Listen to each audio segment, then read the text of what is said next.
Can I do parallel processing using boosting algorithms?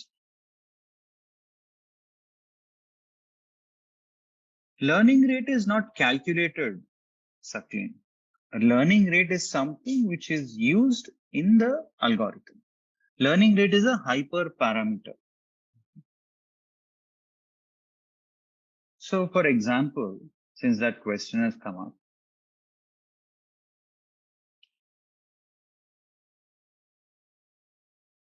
see, this is the error surface.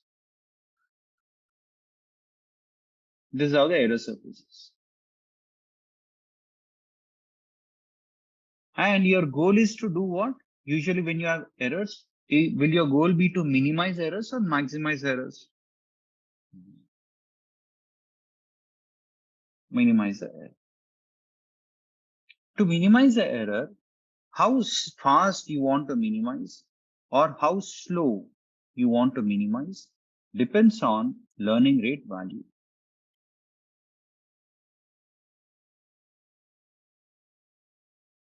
And this learning rate value ranges from 0 to 1. If you give a value which is very close to 0, what will happen is, suppose your learning error rate was this much. It will very, very slowly keep reducing after iteration after iteration. I've shown you, right, in decision tree, iteration 1, 2, 3 in that way.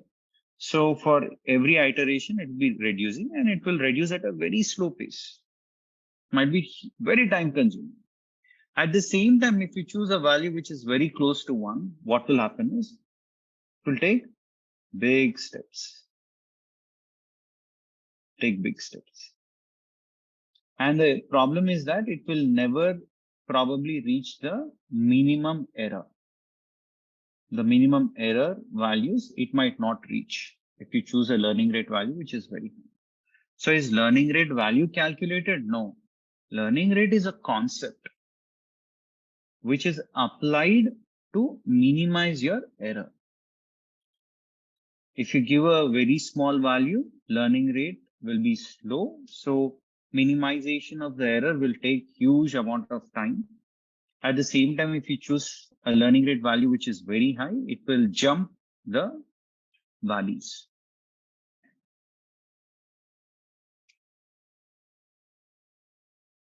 That was to the question which our friend had, Saklin. Then we would talk about something called as Gini index after talking about extreme gradient boosting and stacking, certainly.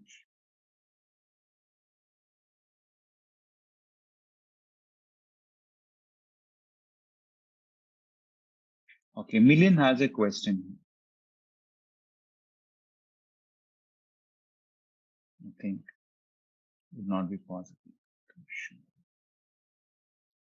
Okay, anyways. So, my dear friend Million, what is the first predicted value, friends? First time when you predict, what will be the value if this is your data set? First time when you do prediction of, okay, let me ask Milind only to be available because he didn't understand this. I want him to understand. Yeah, Milind, can you please unmute? Hello, sir. Yeah, Am I audible? Yeah, you are audible. You are audible. Good morning. Yeah. Yes, Milind. So in the first step, if I give you this data set, what do you think will be the predicted value? The predicted value is the y cap, sir. Y average. Y cap. Average. Y average. Not yeah, y yeah. cap. Not y cap. Average. Yeah, yeah. Average, right? So you take the average or mean of your output variable. Wonderful. And then how do I calculate the error now?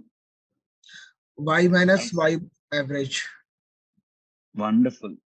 So this is your predicted value and this is your actual value. When you subtract these two, what do you get? Residuals or errors. Since this is a pseudo predicted value, the error or residual that you get is called as pseudo residual. Clear with this? Yes, sir. Okay, wonderful. In the next step, what we do is we take these pseudo residuals of all these 100 observations and we take these inputs.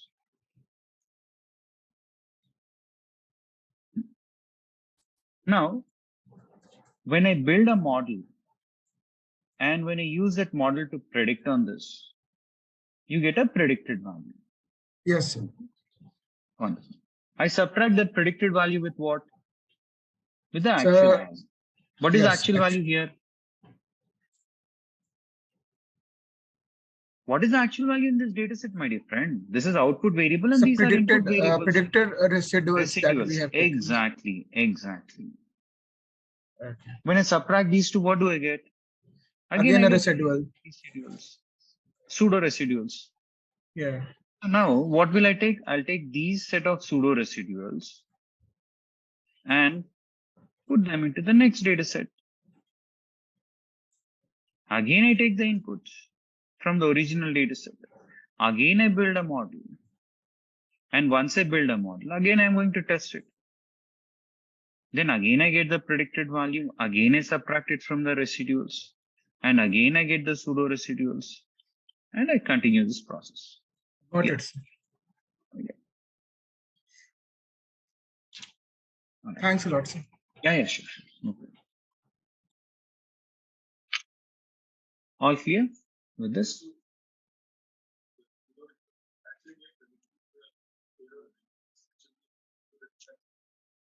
Predicted and actual.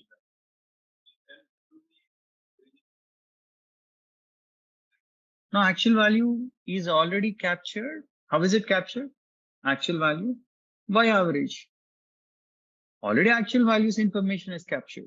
That's it. You're taking that information and building on top of it. Somehow the information contained in your data should be captured, right? That is all we do. If you take the original data set, if you take the output variable, take an average of that, information of all those variables is captured in average. That's it. I'm taking that and taking it forward. And when I subtract that average value with the actual value, am I not using the actual data? It's actual data only. The only thing is you're subtracting those two to get something called as error. That's it. But ultimately that information which is contained, you're taking it to the next.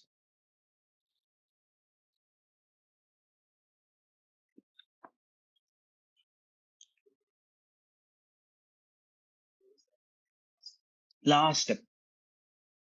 Finally, if you say I want to run this 10 times, so it will run for 10 times. It will calculate that summation 10 times and it will stop. First, you are investigating average plus learning rate into the predicted values of the first iteration plus learning rate into predicted values for second iteration. If you run it only for 2 times, it will stop here. And those will be your final prediction values. Yes. In AdaBoost, the weightage varied for each and every iteration. In gradient boosting, learning rate will be the same. The weightage, otherwise, if you can think from weightage standpoint, weightage will be constant throughout.